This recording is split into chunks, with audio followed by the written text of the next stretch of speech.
Hello viewer, welcome back to our channel maths zone with PP. मैं संजीव कुमार आज आपको class 12 अर्थशास्त्र की चैप्टर 6 जो कि हमारी एम्प्लॉयमेंट है, जिसे रोजगार कहते हैं, उसकी इम्पोर्टेंट पॉइंट्स की जानकारी देता हूँ। तो आइए स्टार्ट होते हैं अब। हाँ, तो आज हम आपको चैप्टर 6 जो हमारी रोजगार या एम्प्लॉयमेंट है इसकी डिटेल जानकारी देता हूँ। तो इस अध्याय का स्वरूप सबसे पहले हम देखेंगे। तो यहाँ हम देख रहे हैं अध्याय का स्वरूप। कहने का मतलब हो गया कि इस अध्याय के अंतर्गत हम कौन कौन से टॉपिक पढ़ेंगे और किसके अंतर्गत कौन कौन से पॉइंट पढ़ेंगे उसकी डिटेल जानकारी। तो आइए हम इस अध्याय का सबसे पहला टॉपिक है कुछ मूलभूत अवधारणाएं। इसके अंतर्गत हम पढ़ेंगे श्रमिक कौन है, ये पहला पॉइंट। दूसरा पॉइंट पढ़ेंगे स्वनियोजित एवं भाड़े के मजदूर की अवधारणाएं।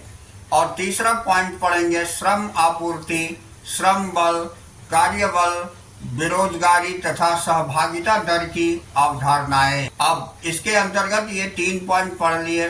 अब हम दूसरा टॉपिक जो पढ़ेंगे ये हमारी होगी भारत में कार्यबल का आधार।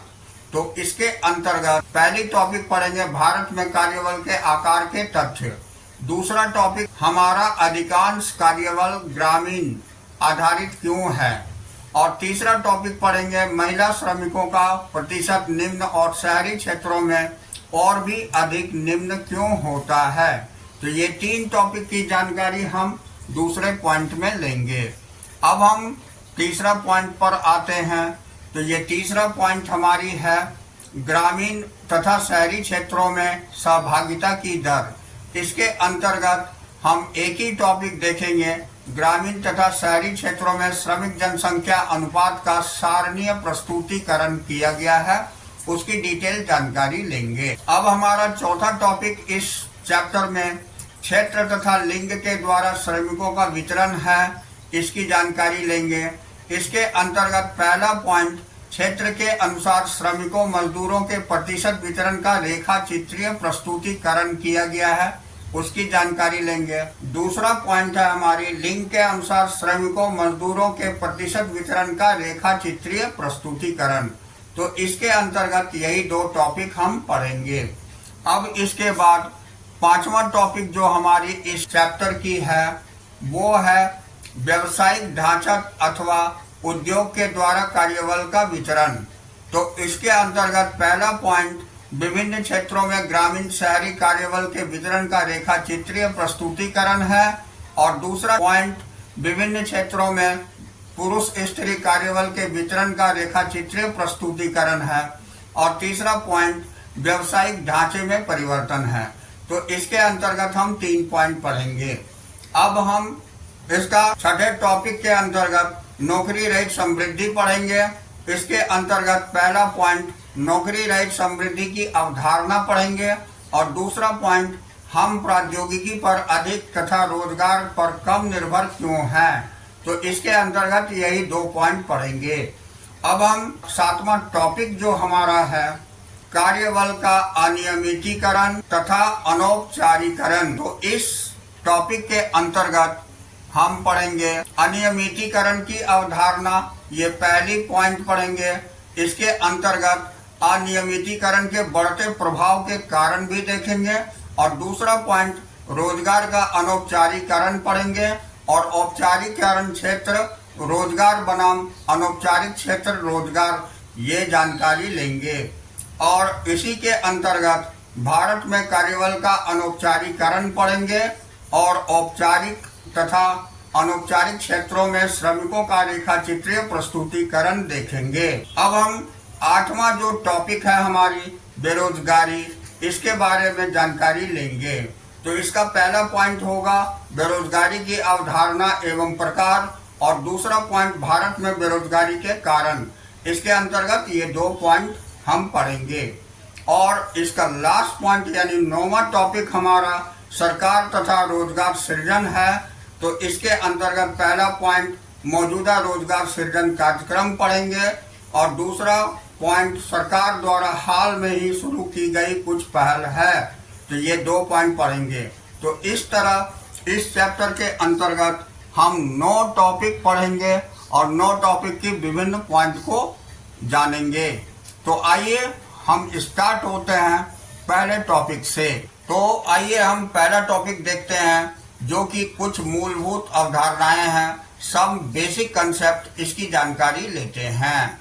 तो इसमें सबसे पहला पॉइंट हमारी श्रमिक कौन है, हु इज ए वर्कर, तो इसकी जानकारी लेते हैं।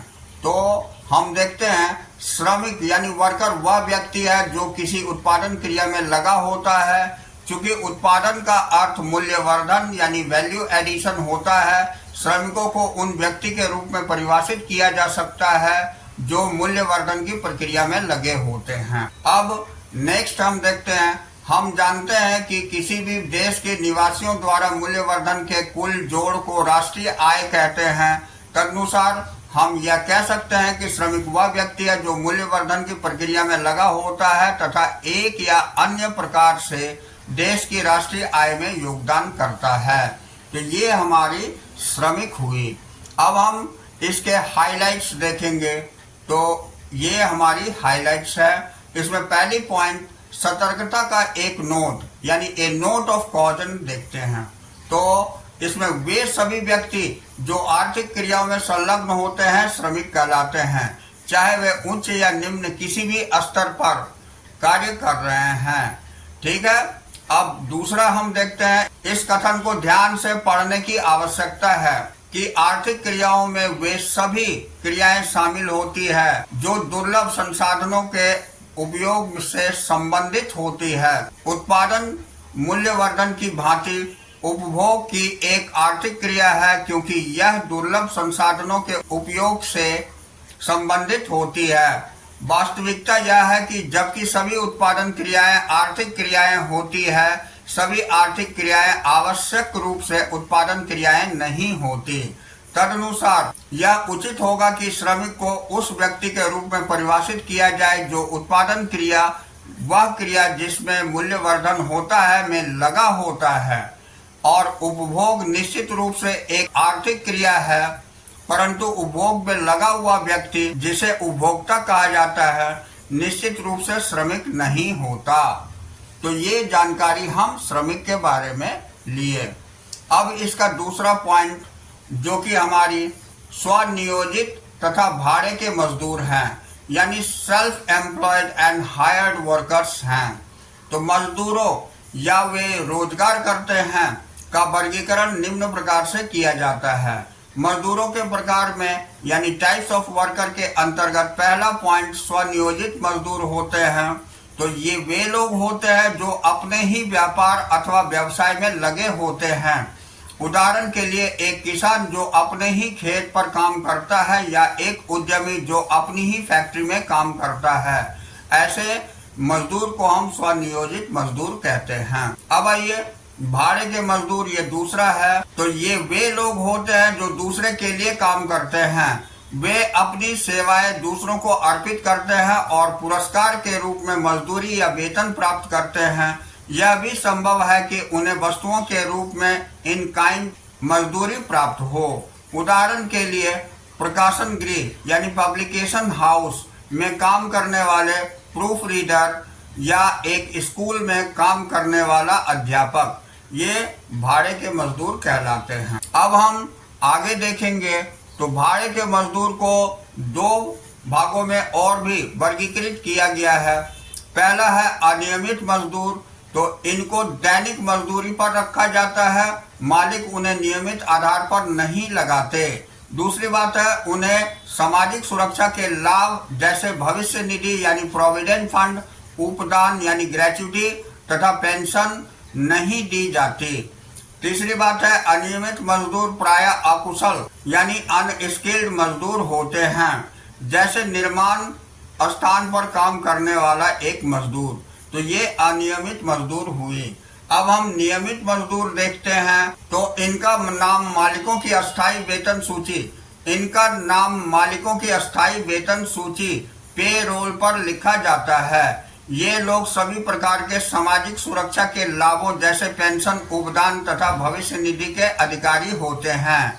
नियमित मजदूर प्रायः कुशल यानी स्किल्ड मजदूर होते हैं, जैसे एक फैक्ट्री में काम करने वाला इंजीनियर। तो ये नियमित मजदूर होते हैं। तो इस तरह हमने देखा कि मजदूरों को हम निम्न प्रकार से वर्गीकृत कर सकते हैं। अब हम अगली पॉइंट में आ जाते हैं, जो हमारी श्रम आपूर्ति, श्रम बल, कार्यबल और बेरोजगारी तथा सहभागिता दर है, यानी labour supply, labour force, work force और अनएम्प्लॉयमेंट एंड पार्टिसिपेशन रेट। तो आइए इसके बारे में डिटेल जानकारी लेते हैं। तो इसमें पहला पॉइंट है, श्रम आपूर्ति से अभिप्राय श्रम की उस मात्रा से है जिसे मजदूर एक विशेष मजदूरी दर पर स्वेच्छा पूर्वक अर्पित करते हैं। संभवतः आप में 10 घंटे प्रतिदिन काम करने की क्षमता है, किंतु एक विशेष मजदूरी दर पर आप केवल 6 घंटे काम करने के इच्छुक हैं। अब नेक्स्ट पॉइंट, श्रम आपूर्ति को काम के मानव घंटों यानी मैन आवर्स या मनुष्य दिन, जिसको 8 मानव घंटों को एक मनुष्य दिन माना जाता है, के रूप में मापा जाता है। इसका अनुमान सदैव मजदूरी दर के संबंध में होता है। अब इससे आगे देखते हैं, इसके विपरीत श्रम बल यानी लेबर फोर्स से अभिप्राय श्रमिकों की उस संख्या से है जो वास्तव में काम कर रहे हैं या काम करने के इच्छुक हैं। इसकी मजदूरी दर से कोई संबंध नहीं है। अब हम आगे तालिका देखते हैं। तो इस तालिका के अंतर्गत श्रम आपूर्ति बनाम श्रम बल दिया गया है, दोनों के बीच कंपैरिजन है। तो labour supply versus labour forces, तो अंतर का आधार हम देखते हैं जिसे बेसिस ऑफ डिफरेंसेस बोलते हैं। इसमें पहला है श्रम आपूर्ति यानी लेबर सप्लाई, और दूसरी तरफ हम श्रम बल यानी लेबर फोर्स को रखे हैं। तो सबसे पहले इसका अर्थ जानेंगे यानी मीनिंग। तो इससे अभिप्राय विभिन्न मजदूरी दरों के अनुरूप श्रम की आपूर्ति से है। श्रम आपूर्ति का माप मनुष्य दिनों के रूप में किया जाता है और इसका अध्ययन सदैव मजदूरी के संदर्भ में किया जाता है। तो ये 2 पॉइंट हमने श्रम आपूर्ति में देखा। अब श्रम बल में इससे अभिप्राय वास्तव में काम कर रहे या काम करने के इच्छुक व्यक्तियों की संख्या से है। अब दूसरा पॉइंट, इसकी मजदूरी दर से कोई संबंध नहीं होता, ये हम श्रम बल के अंतर्गत देखें। अब इसका अगला पॉइंट यानी कि दूसरा पॉइंट हम देखेंगे, श्रमिकों की संख्या में परिवर्तन का प्रभाव यानी impact of change in number of workers.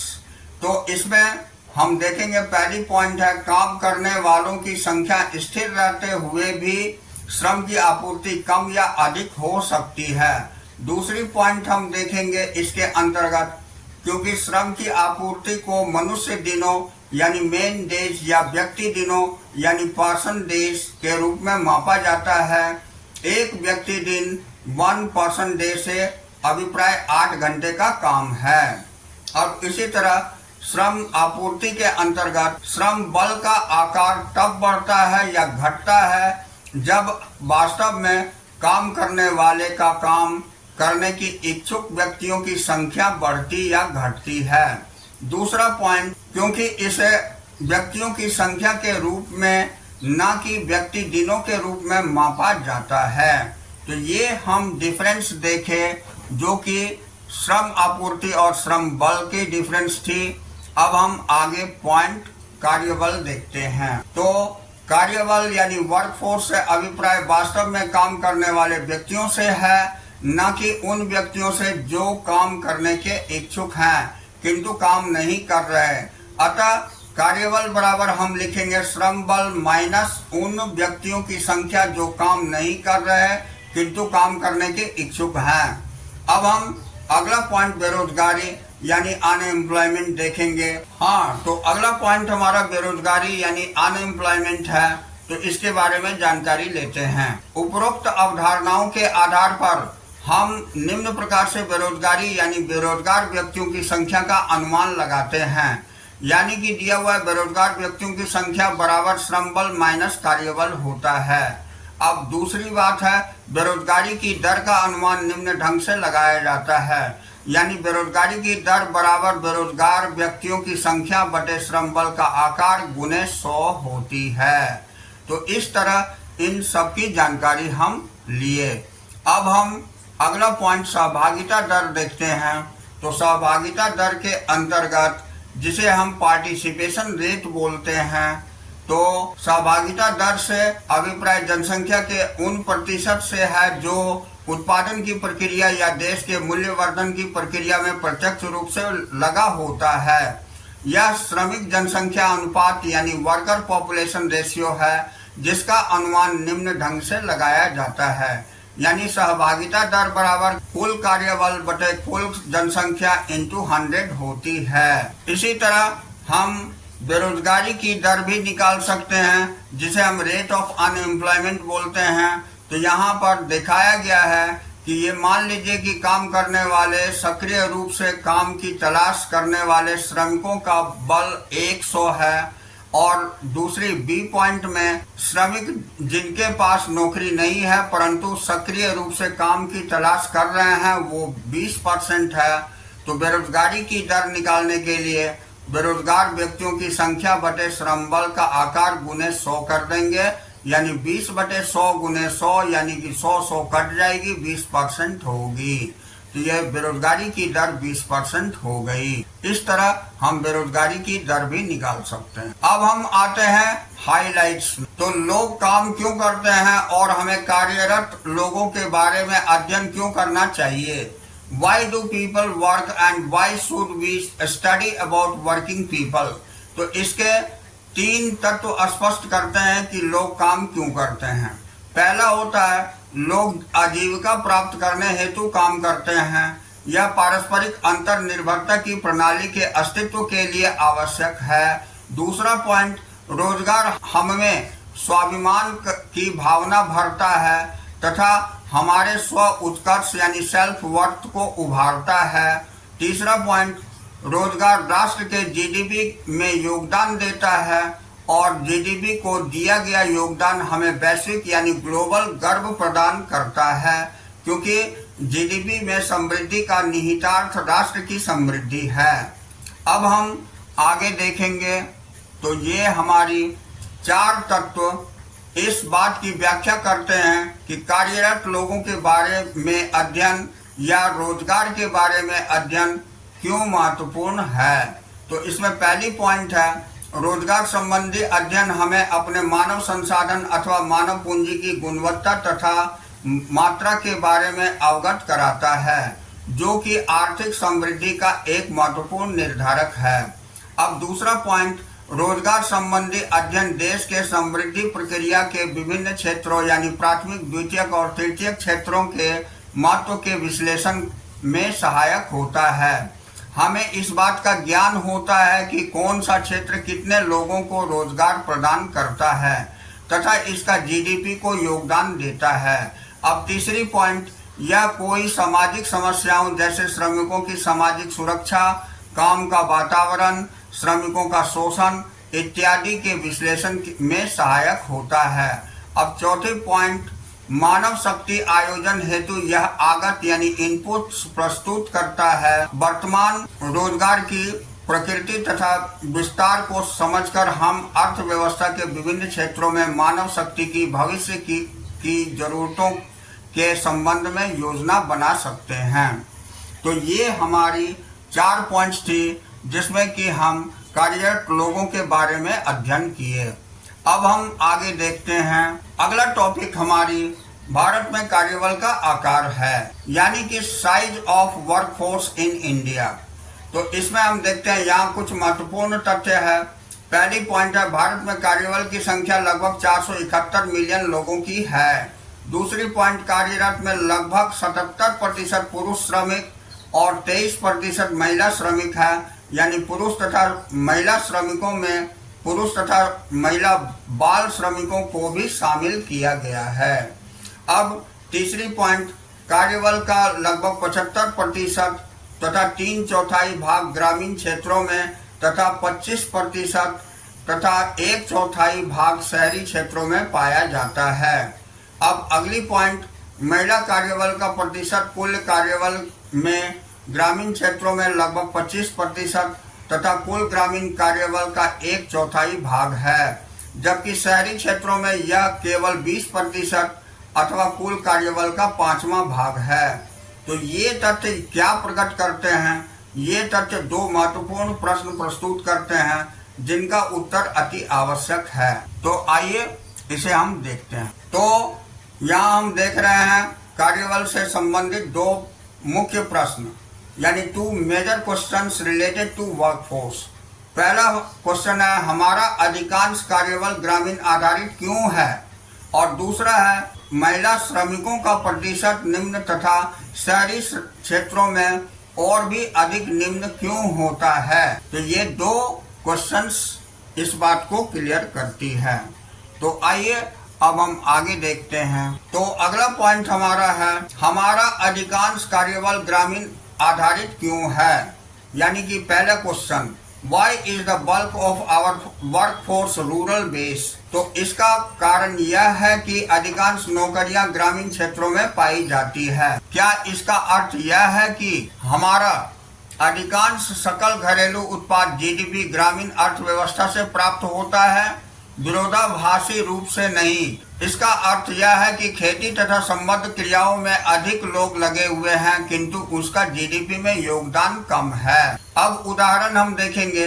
तो उदाहरण के लिए भारत में ग्रामीण अर्थव्यवस्था में कार्यबल का लगभग 50% भाग रोजगार प्राप्त कर रहा है किंतु उसका जीडीपी में योगदान 20% से भी कम है। यह इस बात का संकेत है कि ग्रामीण क्षेत्र के श्रमिकों की उत्पादकता निम्न है। तो निम्न उत्पादकता का अर्थ है निम्न आय, इसलिए ग्रामीण क्षेत्रों में व्यस्क निर्धनता पाई जाती है। अब हम अगला पॉइंट देखेंगे, जो महिला श्रमिकों का प्रतिशत निम्न तथा शहरी क्षेत्रों में और भी अधिक निम्न क्यों होता है? यानी why is the percentage of female workers low and lower still in the urban areas?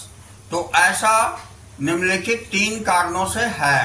पहली कारण है, भारत में महिला शिक्षा अभी व्यापक नहीं हुई, फलस्वरूप नौकरी के अवसर बहुत कम हैं। दूसरा कारण, शहरी क्षेत्रों में अधिकतर परिवारों में स्त्रियों के लिए नौकरी करना पारिवारिक निर्णय द्वारा निश्चित होता है, न कि स्त्रियों के व्यक्तिगत निर्णय द्वारा। इसका अर्थ है कि रोजगार के उपलब्ध अवसरों का वास्तव में उपयोग नहीं किया जाता। अब तीसरा कारण, ग्रामीण क्षेत्रों में व्यापक निर्धनता के कारण स्त्रियों को काम पर जाना पड़ता है। अपने परिवार के लिए जीविका प्राप्त करने हेतु अधिकांश स्त्री श्रमिकों को ग्रामीण क्षेत्रों में कम मजदूरी पर तथा कम उत्पादक कम करने पड़ते हैं।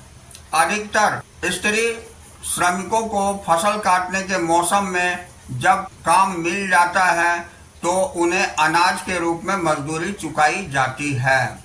तो अब हम आगे की पॉइंट्स हाइलाइट्स देखेंगे। तो हाइलाइट्स के अंतर्गत 3 पॉइंट देखेंगे।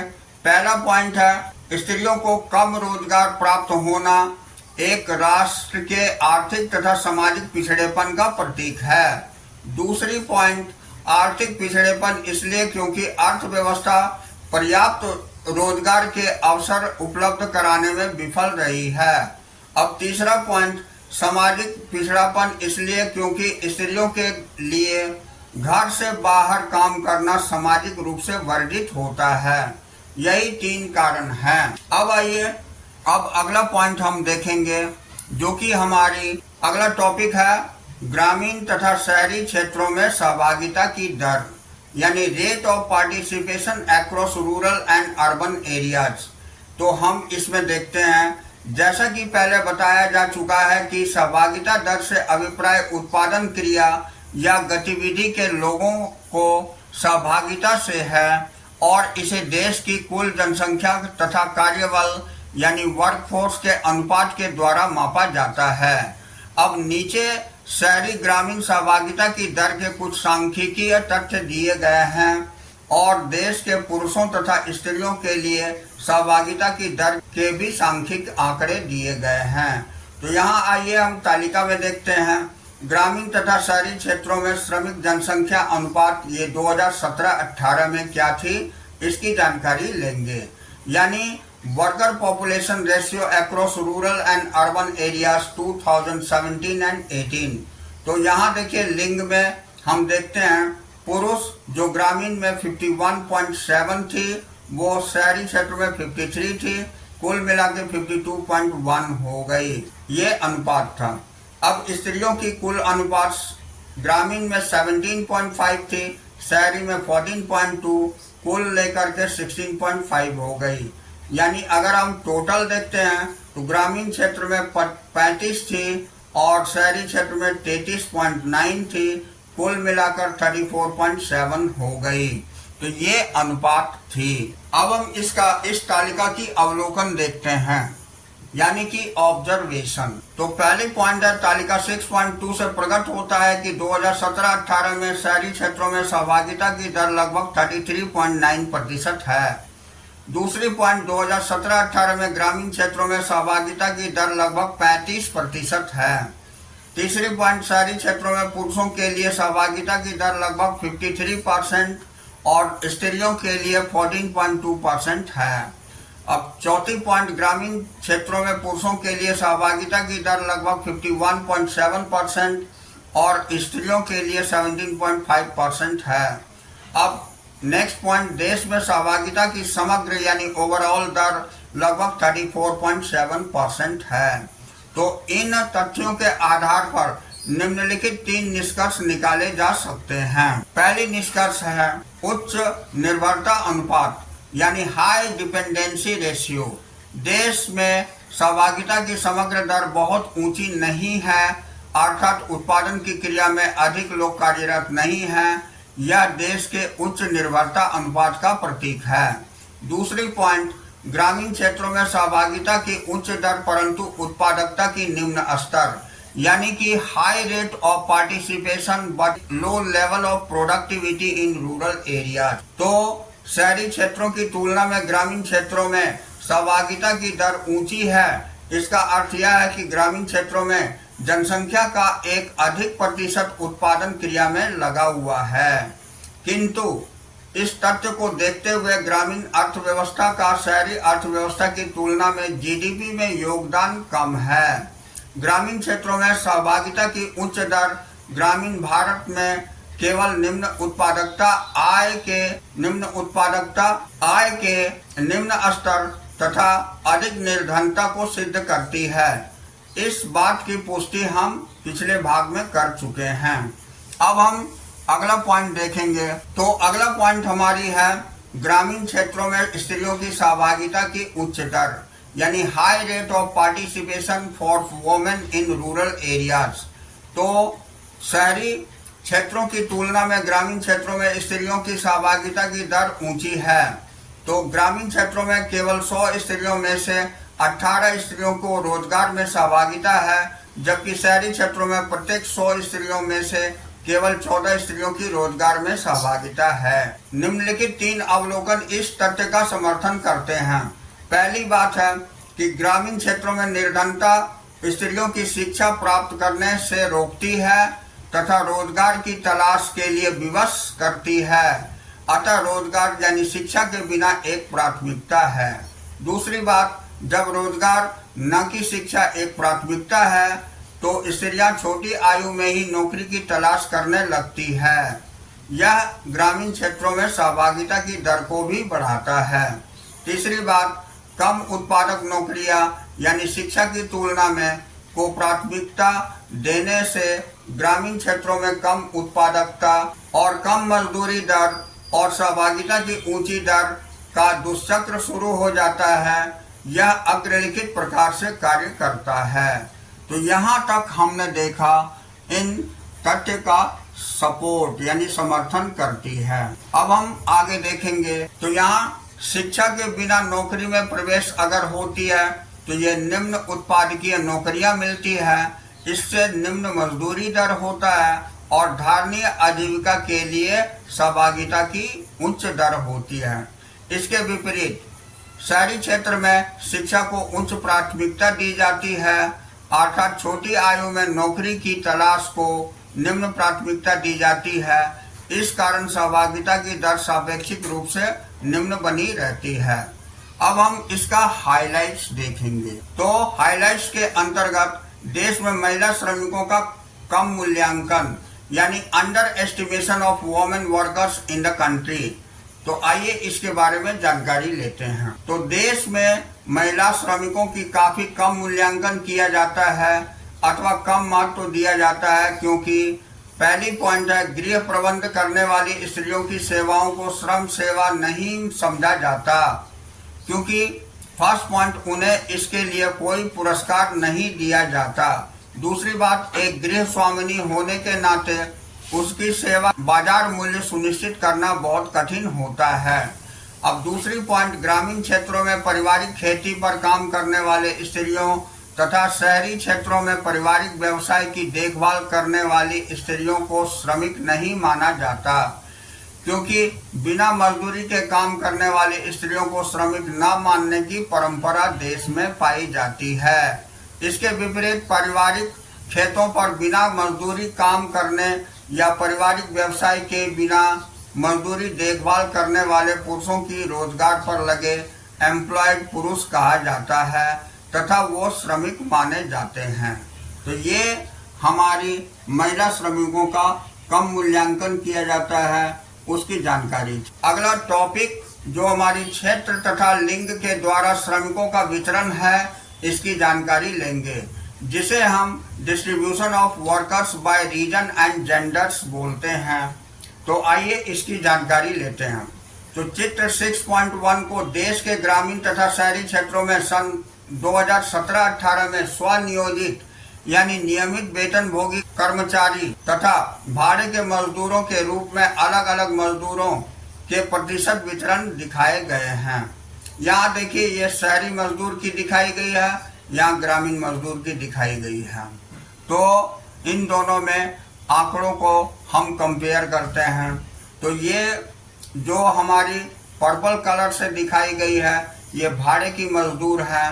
तो भाड़े के मजदूर शहरी क्षेत्र में 15% पाई जाती है, जबकि ग्रामीण क्षेत्र में ये 29% पाई। अब जो हमारी पिंक कलर से दिखाई गई है वो नियमित वेतनभोगी कर्मचारी हैं। तो ये शहरी क्षेत्र में ये 47% है, जबकि ग्रामीण क्षेत्र में ये केवल 13%। और जो स्वनियोजित दिखाया गया है ये ग्रे कलर में दिखाई गई है। तो ग्रे कलर में शहरी क्षेत्र में इसकी परसेंटेज 38 है, जबकि ग्रामीण क्षेत्र में इसकी परसेंटेज 58 है, सबसे ज्यादा है। तो इस तरह हम कंपेयर किए शहरी मजदूर और ग्रामीण मजदूर में किस तरह की कैटेगरी पाई जाती है। तो आइए अब चित्र 6.1 से क्या स्पष्ट होती है इसकी जानकारी लेते हैं। तो चित्र 6.1 से स्पष्ट है कि शहरी क्षेत्रों की तुलना में ग्रामीण क्षेत्रों में स्वनियोजितों की संख्या अधिक है। इसके दो मुख्य कारण हैं। पहली बात है, शहरी क्षेत्रों में लोग दफ्तरों और फैक्ट्रियों में कुशल यानी स्किल्ड नौकरियों की तलाश करते हैं, जबकि ग्रामीण क्षेत्रों में पारिवारिक खेती ही रोजगार के आकर्षण केंद्र होते हैं। दूसरी बात है, ग्रामीण क्षेत्रों में खेतों के अलावा काम के अवसर यानी नॉन फार्म जॉब अपॉर्चुनिटी बहुत सीमित होते हैं। तदनुसार लोगों में सामान्यतः किसी प्रकार का प्रशिक्षण यानी कि ट्रेनिंग प्राप्त करने या किसी काम में कुशल बनने की कोई रुचि नहीं होती। वे अपने पारिवारिक खेतों में स्वनियोजित की भांति काम करना पसंद करते हैं। तो ये शहरी क्षेत्रों में तुलना थी ग्रामीण क्षेत्रों के स्वनियोजित की संख्या से। अब हम अगला पॉइंट देखते हैं।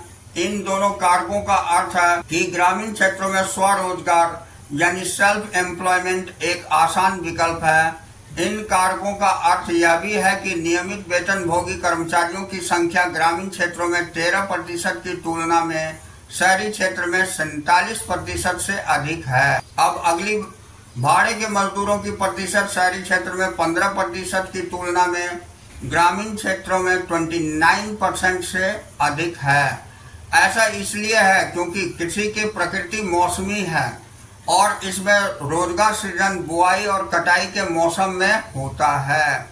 अब हम चित्र 6.2 में पुरुषों और स्त्रियों महिलाओं के प्रतिशत वितरण, स्वनियोजित, नियमित वेतनभोगी कर्मचारी तथा भाड़े की मजदूरी के रूप में अलग अलग दिखाए गए हैं, जो कि हम नीचे देख। हाँ, तो अब हम देखते हैं यहाँ पुरुष मजदूर और स्त्री मजदूर के बीच में कंपैरिजन।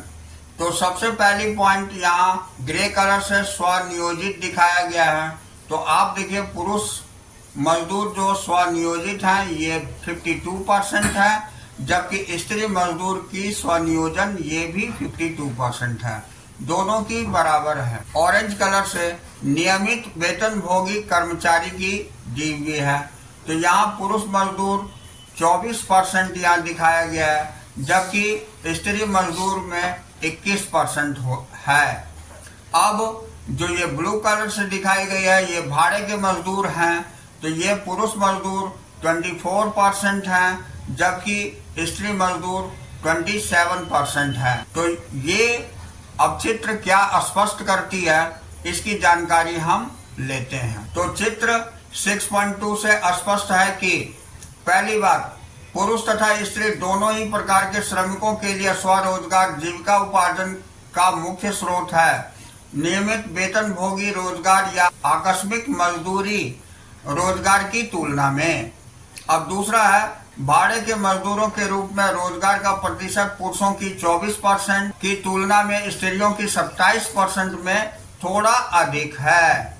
यानी इसका कारण यह है कि शिक्षा के निम्न स्तर किंतु नौकरी के लिए उच्च बाध्यता, परिवार की जीविका उपार्जन के लिए के कारण स्त्रियां पुरुषों की विपरीत निम्न मजदूरी दर पर भी काम करने के लिए तैयार हो जाती है। अब तीसरी पॉइंट, स्त्रियों के मध्य स्वरोजगार लगभग उतना ही महत्वपूर्ण है जितना कि मजदूरी रोजगार यानी नियमित प्लस भाड़े के। इसका कारण यह है कि ग्रामीण क्षेत्रों में महिलाओं को स्वरोजगार के अनेक अवसर प्राप्त होते हैं। वे अपने आपको परंपरागत कामों जैसे काटना, बुनना, रंगाई करना आदि में व्यस्त रखती है। तो ये हमारी चित्र 6.2 स्पष्ट करती है। अब आइए इसकी हाइलाइट्स देखते हैं। तो हाइलाइट्स के अंतर्गत भारत में स्वरोजगार जीविका उपार्जन का एक महत्वपूर्ण स्रोत है, क्योंकि इसमें पहली बात है निम्न साक्षरता दर, अर्थात भाड़े पर काम करने संबंधी निम्न योग्यता। दूसरी बात है देश के विभिन्न क्षेत्रों में विभिन्न प्रकार की सामाजिक वातावरण होने के कारण मजदूरों की गतिशीलता का कम होना। और तीसरी बात है भारत एक विकासशील अर्थव्यवस्था है जिसमें कम स्तर पर निवेश के कारण कम नौकरियां सृजित हो रही है। तो ये मुख्य कारण थे। अब आइए हम आगे अगला टॉपिक देखते हैं जो हमारी व्यवसायिक ढांचा अथवा उद्योग द्वारा कार्यबल का वितरण है, यानी ऑक्यूपेशनल स्ट्रक्चर और distribution of workforce by industry. तो अब हम देखेंगे कि अब हम अर्थव्यवस्था के प्राथमिक, द्वितीयक और तृतीयक क्षेत्रों में अपने कार्यबल के वितरण का अध्ययन करेंगे, जिसे संक्षेप में अर्थव्यवस्था का व्यवसायिक ढांचा यानी ऑक्यूपेशनल स्ट्रक्चर कहते हैं। अब सामान्यतः एक अर्थव्यवस्था के 8 औद्योगिक भाग होते हैं, जिन्हें अर्थव्यवस्था में 3 मुख्य भागों में मिलाया गया है, जो इस प्रकार है। तो यहाँ देखिए, प्राथमिक क्षेत्र हमारी कृषि और खनन एवं उत्खनन, ये दोनों प्राथमिक क्षेत्र में आ जाते हैं। अब द्वितीय क्षेत्र के अंतर्गत विनिर्माण, विद्युत, गैस एवं जल आपूर्ति और निर्माण कार्य, ये तीनों द्वितीय क्षेत्र में आते हैं। अब तृतीय क्षेत्र के अंतर्गत हमारी वाणिज्य, परिवहन और भंडारण और सेवाएं आती है। ये हमारी तृतीय क्षेत्र के अंतर्गत आती है। तो इस तरह 8 मुख्य सेवाएं, 8 मुख्य टॉपिक्स हैं जो हमारी 3 सेक्टर में यानी 3 क्षेत्र में डिवाइडेड है, यानी विभाजित है। तो प्राथमिक क्षेत्र, द्वितीय क्षेत्र और तृतीय क्षेत्र। तो अब हम देखते हैं हमारे यहाँ प्राथमिक क्षेत्र में जो ग्रे कलर से दिखाया गया है वो 44.6% लोग लगे हैं, जबकि द्वितीय क्षेत्र जो पिंक कलर से दिखाया गया है वो 24.4% है, और तृतीय क्षेत्र जो हमारी ब्लू कलर से दिखाया गया वो 31% है। तो इस तरह उद्योग द्वारा कार्यबल का प्रतिशत वितरण 2017-18 के अनुसार हमने दिखाया। अब इसमें चित्र 6.3 दो मुख्य अवलोकन प्रदान करता है। तो पहले बात है, हमारे कार्यबल यानी कि वर्कफोर्स का 44.6% भाग प्राथमिक क्षेत्र में, जिसमें खेती मुख्य क्रिया है, में लगा हुआ है, और दूसरा द्वितीय क्षेत्र में केवल 24.4% तथा तृतीय क्षेत्र में 31% कार्यबल को ही रोजगार दे पाता है। अब निहितार्थ हम देखेंगे, यानी इम्प्लीकेशंस। तो अपने जीवन निर्वाह के साधन के रूप में कार्यबल का एक बहुत बड़ा भाग अपनी आजीविका के लिए प्राथमिक क्रियाओं पर आश्रित है। दूसरी पॉइंट, बावजूद इसके कि द्वितीयक और तृतीयक क्षेत्रों की तुलना में प्राथमिक क्षेत्रों में उत्पादकता का स्तर तथा मजदूरी दर बहुत कम है। अब हम देखेंगे, नेक्स्ट है, प्राथमिक क्षेत्र में इसकी निम्न उत्पादकता के बावजूद अधिक रोजगार के अवसर दर्शाते हैं कि द्वितीयक और तृतीयक क्षेत्र रोजगार के अधिक अवसर प्रजनित करने में विफल रहे हैं। अब यहाँ हम देखते हैं, द्वितीयक क्षेत्र का तृतीयक क्षेत्र से पीछे होना इस बात का संकेत देता है कि औद्योगिकरण विकास का प्रमुख क्षेत्र बनने में विफल रहा है, और हम सब जानते हैं कि विकसित अर्थव्यवस्थाएं औद्योगिक अर्थव्यवस्थाएं हैं। तो ये निहितार्थ भारतीय अर्थव्यवस्था के पिछड़ेपन का संकेतक है। अब हम अगला टॉपिक, विभिन्न क्षेत्रों में ग्रामीण शहरी कार्यबल का वितरण देखेंगे, यानी distribution of rural urban workforce across different sectors. तो यहाँ देखिए, ग्रामीण कार्यबल, यहाँ चित्र 6.4 में विभिन्न क्षेत्रों में ग्रामीण शहरी कार्यबल के वितरण को दिखाया गया है। तो यहाँ ग्रामीण कार्यबल है और इधर शहरी कार्यबल है। तो यहाँ हमारी प्राथमिक क्षेत्र में हम देख रहे हैं ग्रामीण कार्यबल 59.8% है, जबकि शहरी क्षेत्र में कार्यबल 6.6% है। अब द्वितीय क्षेत्र में हम देखते हैं, तो ग्रामीण क्षेत्र में ग्रामीण कार्यबल, द्वितीय क्षेत्र में ग्रामीण कार्यबल 20.4% है, जबकि शहरी कार्यबल 34.3% है।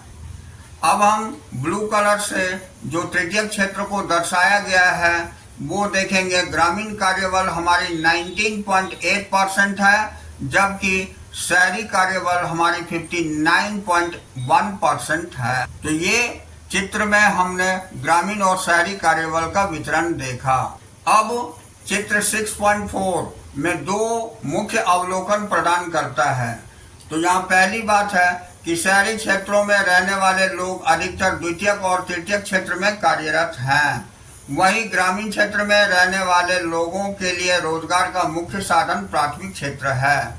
दूसरी बात, शहरी क्षेत्रों में रोजगार के स्रोत के रूप में तृतीयक क्षेत्र द्वितीयक क्षेत्र से आगे बढ़ गया है। इस अवलोकन से निम्नलिखित निष्कर्ष निकलते हैं। तो अब हम यहाँ शहरी कार्यबल जो तृतीय क्षेत्र की ओर झुकाव है और दूसरी ग्रामीण कार्यबल जो प्राथमिक क्षेत्रों की ओर झुकाव है, इसकी तुलनात्मक वर्णन करते हैं।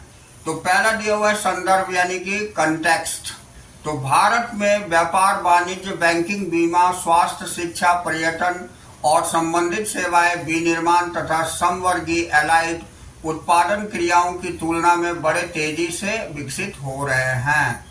अब इसमें ग्रामीण क्षेत्रों में गैर कृषि क्षेत्र में रोजगार के अवसरों का काफी अभाव है, इसलिए ग्रामीण जनसंख्या का अधिकांश भाग प्राथमिक क्षेत्र में कार्यरत है। दूसरा हम कारण पढ़ते हैं जो रीजन है। तो इसका मुख्य कारण अर्थव्यवस्था का वैश्वीकरण होना है। इसके अतिरिक्त शहरों में रहने वाले लोग अपने जीवन की गुणवत्ता के बारे में अधिक सचेत हो गए हैं। वे अपनी आय का अधिकांश भाग विविध सेवाओं जैसे स्वास्थ्य, शिक्षा और पर्यटन पर व्यय करते हैं। अब यहाँ ग्रामीण क्षेत्रों में लोगों की प्राथमिक क्षेत्र में कार्यरत होने का एक अन्य कारण गतिशीलता का अभाव या सीमित गतिशीलता भी हो सकता है। तो ये इसकी तुलनात्मक वर्णन थी। अब हम अगला पॉइंट, विभिन्न क्षेत्रों में पुरुष स्त्री कार्यबल का वितरण देखेंगे। तो distribution of male female workforce across different sectors. तो चित्र 6.5 में रोजगार के विभिन्न क्षेत्रों में पुरुष स्त्री कार्यबल के वितरण को दिखाया गया है। तो यहाँ देखिए, ये पुरुष कार्यबल है, ये स्त्री कार्यबल है। तो इसमें हम सबसे पहले प्राथमिक क्षेत्र में देखेंगे, जो हमारी ग्रे कलर से दिखाया गया है। तो पुरुष कार्यबल 40.7% है, जबकि स्त्री कार्यबल 57.1% है। अब इसके अलावा हम यहाँ द्वितीय क्षेत्र में जो हमारी येलो कलर से दिखाई गई है, वो पुरुष कार्यबल 26.5% है, जबकि स्त्री कार्यबल 17.7% है। अब यहाँ तृतीय क्षेत्र में हम देखते हैं, जो ब्लू कलर से दिखाई गई है, ये पुरुष कार्यबल 32.8% है, जबकि यहाँ स्त्री कार्यबल 25.2% दिखाई गई है। तो इस तरह अब इसकी डिटेल जानकारी हम अवलोकनों के द्वारा लेते हैं। तो यहाँ दिया हुआ है, चित्र 6.5 में दो अवलोकन प्रदान करता है।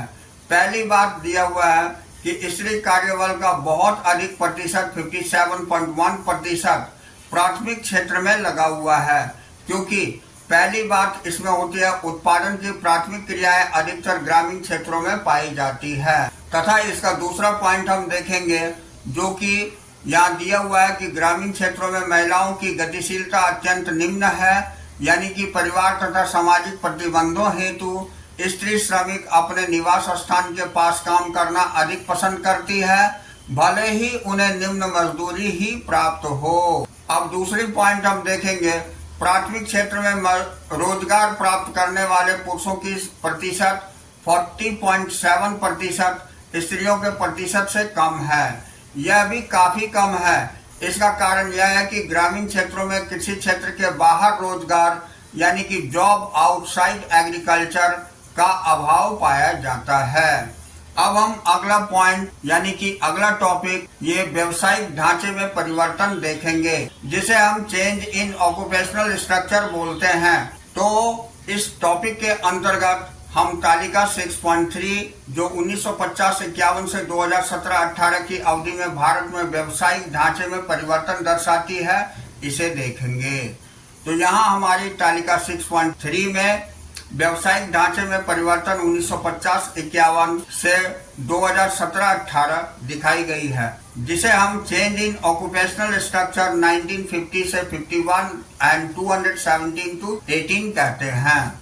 तो यहाँ देखिए, यहाँ निम्नलिखित क्षेत्र दिखाए गए हैं, प्राथमिक क्षेत्र, द्वितीय क्षेत्र, तृतीय क्षेत्र। और यहाँ 1950-51 में क्या थी, 1972-73 में क्या थी, 2011-12 में कितनी थी, और 2017-18 में कितनी हुई, ये कार्यबल का प्रतिशत दिखाया गया है। तो आइए इसकी डिटेल जानकारी ले। तो यहाँ हम देखते हैं कि प्राथमिक क्षेत्र में 1950-51 में 72.72% यानी 72.72% थी, जो कि 72-73 में 74.3% हो गई, और 2011-12 में 48.9% और 2017-12 में 44.6% थी। अब आइए द्वितीय क्षेत्र में 1950-51 में ये 10.02% थी, और 72-73 में 10.9% है, और जबकि 11-12 में 24.3% हुई, और ये बढ़ करके 2017-18 में 24.4% हो गई। अब तृतीय क्षेत्र में हम देखते हैं 50-51 में ये 17.26% थी, जबकि 72 और 73 में ये 14.8% हो गई, यानी घट गई, और 2011-12 में ये 26.8% हो गई, फिर से बढ़ गई, और ये 2017-18 में 31% हो गई, यानी कि और भी ऊपर हुई। इस तरह हमने ये देखा कि हमारी प्राथमिक, द्वितीयक और तृतीयक क्षेत्र में किस किस वर्ष में कैसे कैसे बढ़ोतरी हुई। अब हम इसका अवलोकन देखेंगे। तो यहाँ अवलोकन यानी कि ऑब्जर्वेशंस के अंतर्गत हम देखते हैं, तालिका 6.3 दर्शाती है कि सन 1950-51 तथा 2017-18 के बीच प्राथमिक क्षेत्र में लगे कार्यबल का प्रतिशत 72.72% से घटकर 44.6% हो गया है। अब द्वितीय क्षेत्र में लगे कार्यबल का प्रतिशत 10.02% से बढ़कर 24.4% हो गया है। अब तृतीय क्षेत्र में लगे कार्यबल का प्रतिशत 17.26 से बढ़कर 31% हो गया है। क्या इसका अर्थ यह है कि एक औद्योगिक अर्थव्यवस्था बन गए हैं? विकसित अर्थव्यवस्था की एक अनिवार्य शर्त इसका उत्तर है बिल्कुल नहीं। तो इसके अंतर्गत हम देखते हैं कि व्यावसायिक ढांचे के परिवर्तन किसी भी तरह से अर्थव्यवस्था के केंद्र यानी आर्थिक गतिविधि का केंद्र में बदलाव को प्रकट नहीं करता है। प्राथमिक क्षेत्र से द्वितीयक क्षेत्र में खिसकाव जब तक केंद्र नहीं बदलता या जब तक प्राथमिक क्षेत्र रोजगार के मुख्य स्रोत के रूप में प्रभुत्व यानी वर्चस्व रखता है, तो भारतीय अर्थव्यवस्था को निरंतर कृषि अर्थव्यवस्था यानी एग्रीकल्चरल एंड इकोनॉमी के रूप में देखा जाता है, न कि एक औद्योगिक अर्थव्यवस्था के रूप में। अब दूसरी पॉइंट देखते हैं। विकसित देशों का ऐतिहासिक अनुभव बताता है कि वहां कार्यबल का रोजगार के प्राथमिक क्षेत्र से द्वितीयक तथा तृतीयक क्षेत्रों की ओर स्थानांतरण बड़ी तीव्र गति से हुआ था।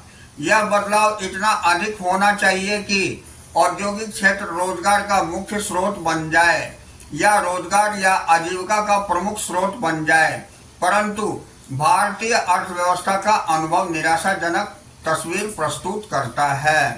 तो यहाँ तक हमने आज देखा।